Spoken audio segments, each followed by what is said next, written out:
I guess we'll get started. I'm Andrew Cohen. I'll be moderating the session, and we begin now with Kieran Oberman, who's joining us from University College Dublin in Ireland.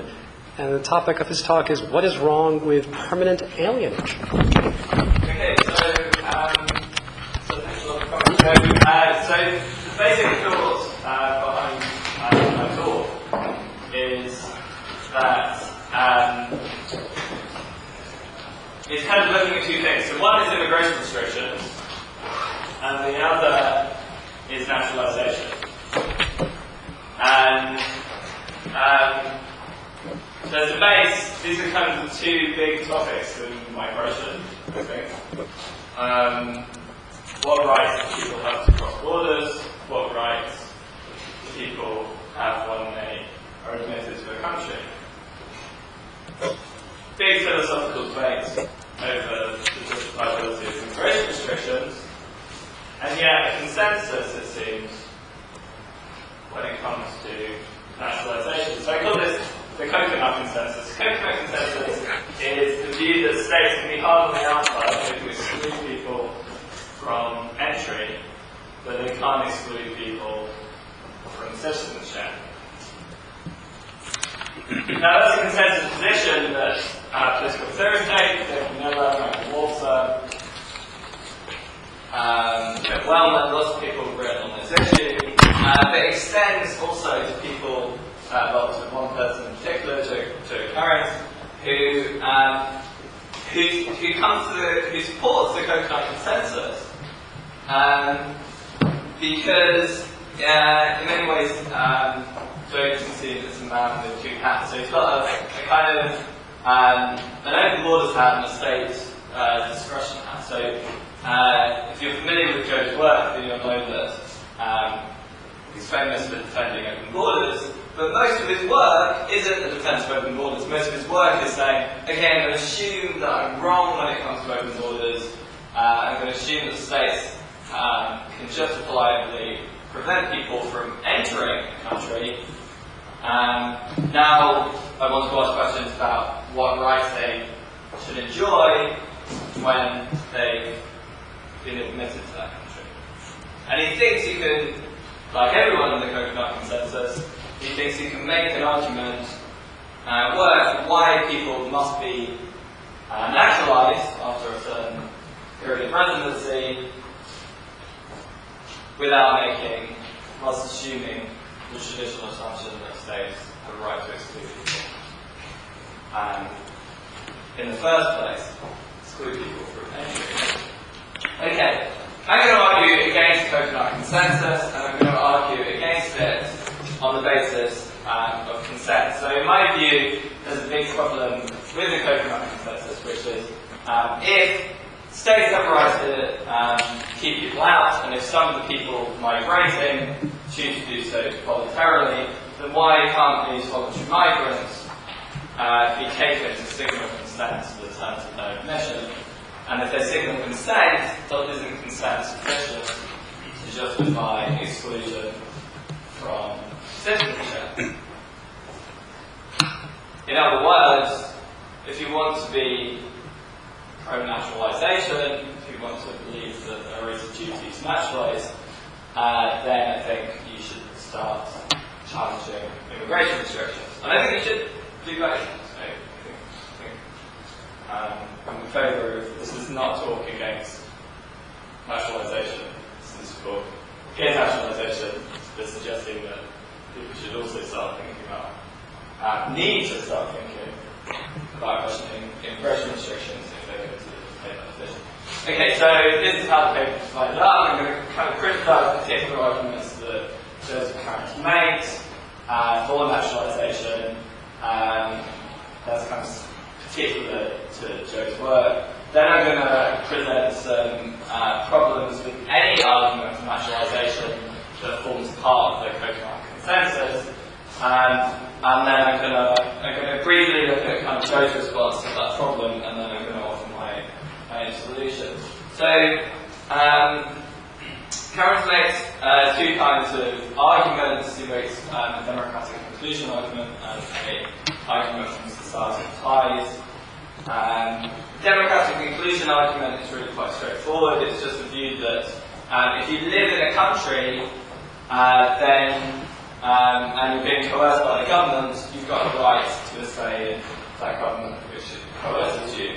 That's true of citizens, and it should also be true of migrants. Now, I think this argument should prompt us to think more closely about what citizenship is. So I think citizenship might mean many things. I don't want to say this is everything that citizenship means, but at least in these debates, this is what you take to me. Firstly, it's the title. It's the word system. It's like the word marriage. The word marriage is really important, as we know from ongoing debates. And it seems a fair enough argument for someone to say marriage isn't the same as ownership. In the same way, I think someone can say, look, I want to be called a system. I don't just want to have the same understanding, I want to have use that word. So I think the word's important. But it's more than that, it's also, in this case, a bundle of rights. There's certain rights which citizens enjoy, which non-citizens don't enjoy. And importantly, it's not any particular right. So there are rights that we would expect to be part of the bundle, because one of them, a right to a passport of the country you're a citizen from. Here's another, a right to vote in elections. But I don't think citizenship is just one of these rights. And indeed, you can grant a whole bunch of rights in the bundle to non-citizens without getting rid of the category of citizenship. So, and this is my response to, in a word, to Jerry's argument, which is, perhaps, let's just assume migrants after a certain stage need to be awarded the vote.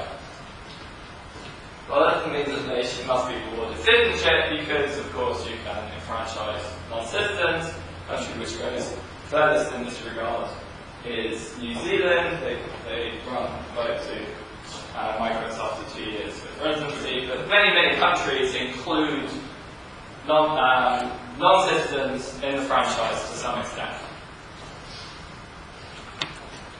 And there's no reason why they couldn't go the whole way and still have this difference between citizens and non-citizens to the extent that you have the word citizen being used in one case, not in the other, and there's some kind of right which go along with citizenship which goes in the other. So maybe migrants should be awarded the vote, but that doesn't get you an argument for nationalisation. Okay, so let's turn to the second argument. I think this is kind of the more important one, is certainly the one that's more associated more closely with Kieran's work. Social ties. So the idea is kind of people live together in a country, they develop ties to those they live around, they become members, and that, or should be thought of as members, and that should be recognised as such by awarding citizenship to people. So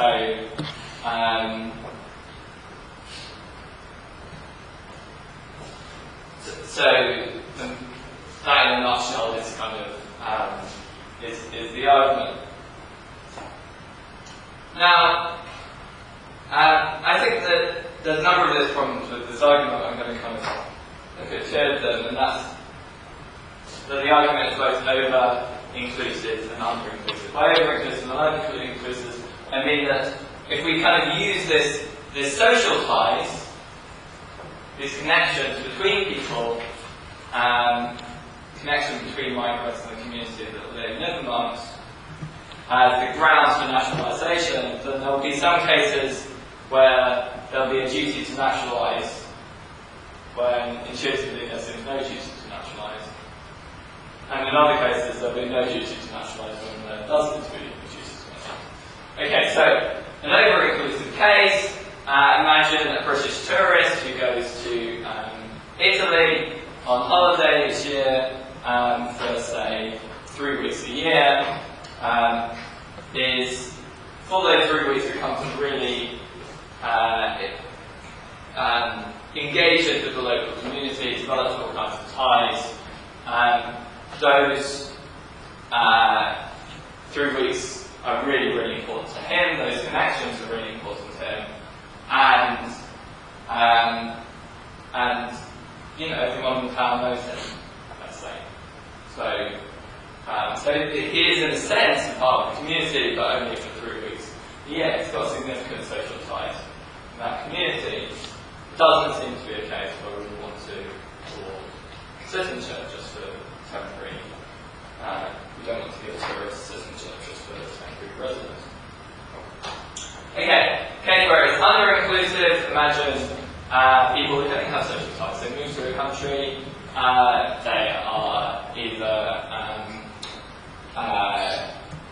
they spend most of the time at home, perhaps they have mental health issues, perhaps they're living in a traditional marriage where they're kept at home. There could be all kinds of reasons why people don't follow these social ties. And yeah, I think they should be rewarded citizenship. It doesn't so much be excluded from citizenship just because they don't get help enough and don't need people enough. I think what's going on in both these cases is there's a factor which is crucial when it comes to awarding citizenship, which isn't there in chosen character residency. I think it's important that someone lives in the country. That seems both in regards to the case that I'm given, it seems to be the necessary representation to explain the overall conclusions. Now, Kieran doesn't kind of talk about residency, he wants to talk about social ties, I think, because social ties sounds kind of more important than residency. Residency, by the mere fact that you'll happen to live in a particular area, I mean that you should be awarded citizenship of that country. And I think that's a fair enough kind of worry. And to tell the truth, it's not that I've got a particularly... I think there is a puzzle about citizenship. There's a puzzle about why we think that people living in a certain country after a certain time should be awarded citizenship, or indeed why everyone born into that country who lives there and grows up there should be awarded citizenship. So let me kind of just offer an argument where we don't know the foundations, and indeed you'll find this argument in terms of Kieran's work, you'll find it in a number of people's work. It's just a straightforward argument on symmetry. So you take the average citizen, let's say the average American citizen, man like Sylvester Stallone, and we say, okay, well, what's morally important about the average citizen, and then we look at the average kind of immigrant, average American immigrant, Arnold Schwarzenegger, and we say, well, what's morally important between these two people? There's nothing morally importantly different. They both seem to be very similar. They live in a certain country.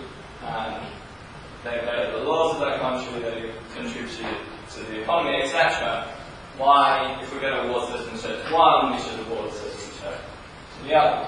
Now, I think this argument is fine, but then, of course, an objection came in. It came in this morning, by the way, with kind of David in response to a number of questions. He was kind of puzzling over the difference between immigrants and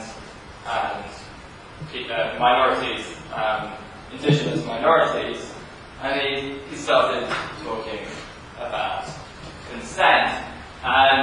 And of course, he's not the first person. He starts using the language, but of course, you'll find it in Kimlicker's work as well. Consent is the means by which Kimlicker distinguishes between indigenous minorities and migrants. And I think consent can come in here, but not in a way that Will Kimlicker or David Miller, who are both part of the Coconut Consensus, would appreciate. So the consent objection just kind of goes like this. It says, look, if people are moving to a country, they know the terms of admittance. The terms of admittance are that they are always going to be denied citizenship. Then what's so bad about denying them citizenship? So here's a model that we might use thinking about this. Private park. So no one's got a right to enter a private park. No one is forced to enter a private park. Private park can exclude people. They can also set the terms of admittance. And when someone enters the private park, they seem to be consenting to those terms of admittance. Why isn't it the same case with migrants? Now, okay, so here's some things to remember about this argument. I'm talking about voluntary migrants here. I recognise that there's migrants who are involuntary, and I recognise indeed that there's a grey area between voluntary and involuntary migrants, and it's often hard to figure out whether someone is one or the other. And that doesn't mean, of course, that there isn't differences, especially at the extremes. I live in Ireland. I can assure you I'm a voluntary migrant to Ireland. The UK has terrible weather. Some foreigners claim it has terrible cuisine that might offend the UK community. There are downsides to living in the UK, but really it's not that bad. I could have stayed in the UK. I wasn't forced to leave the UK. And if I was forced to leave the UK by the food, I think Ireland might be a funny way to end up. Okay, so I'm a voluntary migrant, and I think there's many voluntary migrants out there. So I'm not talking about, when I'm speaking about this, obviously I'm not talking about kind of either refugees or people living in desperate poverty that might be described as economic refugees. The other thing to remember is we're talking about, we're imagining that states have the right to exclude people. And indeed, many of the, so I think if we accept that states have a right to exclude people, then it goes naturally with the view that they have a right to set the terms of the admittance. But there's a further point we make, which is the arguments for that have been given for why states have a right to exclude people from admittance work really well as arguments for why states should be allowed to exclude people from citizenship. So, remember kind of Kit Wellman's analogy with golf clubs. Isn't the state just like a golf club? Golf clubs can exclude people, why can't states exclude people? Okay, fair enough. Let's take on that. Let's accept that analogy. Imagine a golf club which decides that new members are not going to be given the same privileges as old members. So that anyone coming in isn't going to be able to use the golf club bar or they can only come to the golf club a few times a week. Whatever the privileges are. Well, imagine you have such a golf club and people join it. I don't join it. Sounds a horrible golf club. But if people join it and know the terms under which they're being admitted, it doesn't seem that that's unjust. If it's a bad way of running a golf club, it doesn't seem to be unjust. Or here's another analogy that one makes with property. People can exclude people from private property. Why can't they exclude people? Why can't states exclude people from territory? Well, again, if this analogy works, take the house example. Imagine I invite you to my home. Say, please come and stay in my home. I've got this really horrible bedroom. It doesn't have a bed in it, so you'll be sleeping on the floor. I'd really like to kind of lord it over people, so I will invite you to have dinner with me, but I'll sit you on the lower seat, and kind of won't talk to you apart from to insult you every now and again. I'd be really surprised if you took me up on your offer, on my offer, but nevertheless, I think if you did, it's not that you definitely need a place to live. If you do take me up on the offer, I didn't think you're a victim of injustice. So if the state can exclude people, the reason why the state can exclude people from territory is because it's like private property, then you have those strong private property rights. I don't see what's wrong with excluding people from citizenship. And I think that's the main problem, but just to kind of add there's a further parallel argument which is distinct from the consent argument from alienage, which is an argument from Plato. So the principle here is whatever is created superior to the permissible alternative is likely to be permissible. Whatever makes all parties concerned better off than something that's permissible is likely itself to be permissible. It's likely because there's certainly occasions where the principle is false. I can talk to you about those exceptions later, but I think as a general rule, it's probably true. And so, if we think about it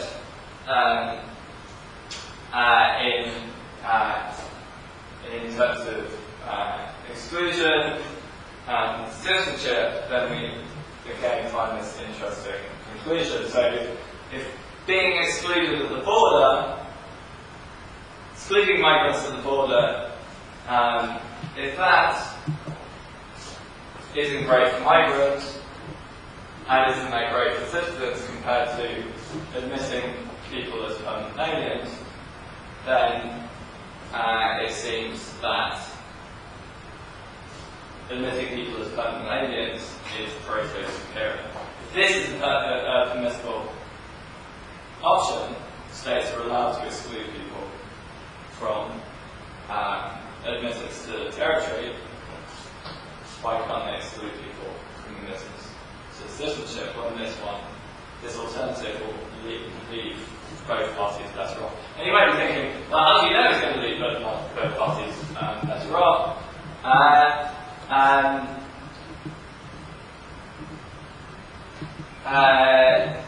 I think there's a very good chance it will leave both parties better off, and that's because both parties enter into this situation voluntarily. So the state, in the case of voluntary migrants, so the state isn't forced to admit people as permanent aliens, and people aren't forced to enter the country as permanent aliens. They enter the country because they think it's not going to be that bad. There's all kinds of compensation, normally better paying salaries for why someone, but also there might be a variety of other reasons why somebody might want to live in a country where there's citizenship. Okay. Joseph Kieran very briefly kind of deals with the consent argument. Very briefly deals with the consent argument. So it does briefly. Other people just have not engaged in it, which I find really surprising. It's like talking about quasi-contractual obligations, that talks about it's a real contract or what. The way I put it to David would be, if you think that there's a contract between the state and migrants, when migrants enter the territory, why do you think that any kind of rights arose to migrants beyond certain very, very basic rights? So this is Joseph Kieran's response. He says, every plausible moral view sets some limits on consent. Every plausible moral view sets some limits to consent. I think this view is absolutely true. I think there is something called legitimate paternalism, that we do have certain inalienable rights, certain things that no one should do to us. Shouldn't kill us, rape us, eat us, in the famous kind of German consensual cannibal case. There's certain things that people should not do to us, even if we consent to them. Absolutely. But then we have to ask this question, is permanent alienage beyond the limits of consent?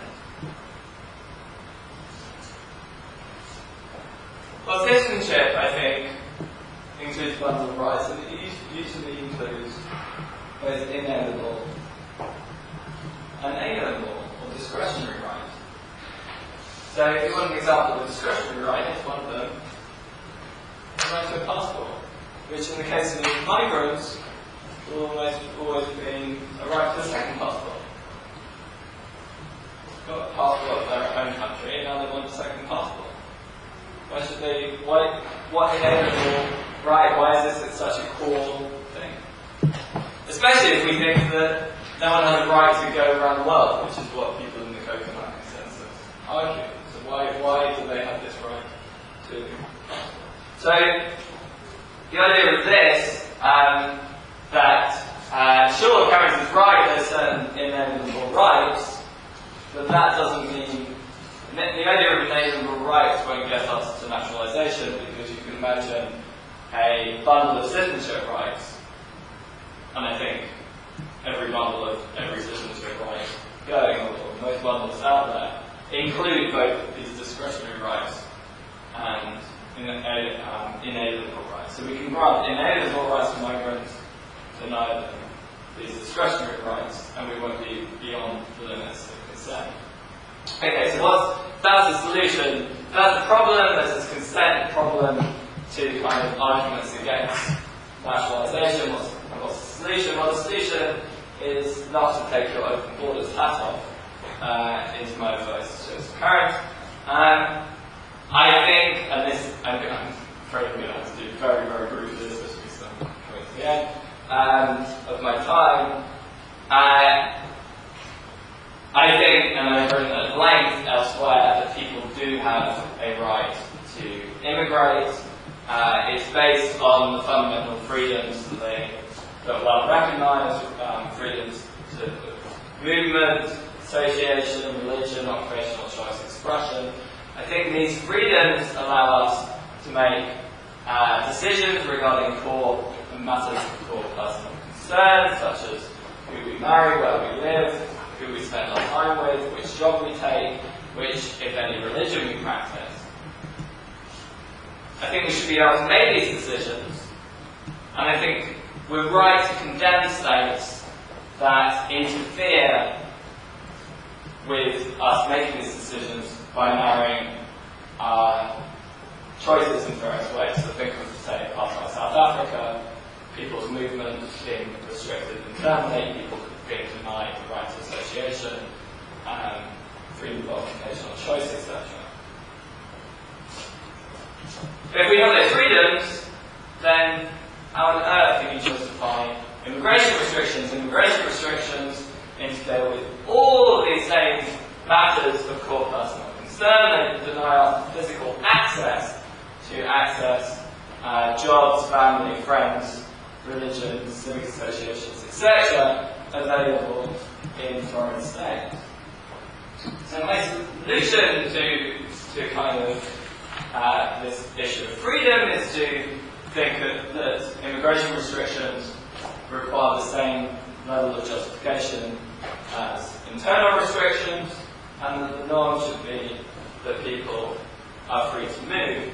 If people are free to move and immigration restrictions are impermissible, then the consent argument, the proto-argument for alienage just don't work. They don't work because you can't say to someone who's exercising the human right by entering a country that you're consenting to the terms of the mission, because they can say in reply, well, no, I'm not, just exercising the human right. You can't make, by exercising the human right, a simple consent. And the Pareto argument doesn't work because there's nothing more ordinary than an impermissible option being Pareto superior to another impermissible option.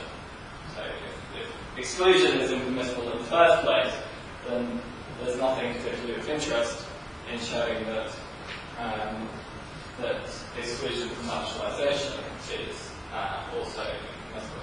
So in a word, we should reject the Copenhagen consensus and go for something far nicer, sweeter, strawberry consensus, soft on the outside, soft in the middle. Thank you.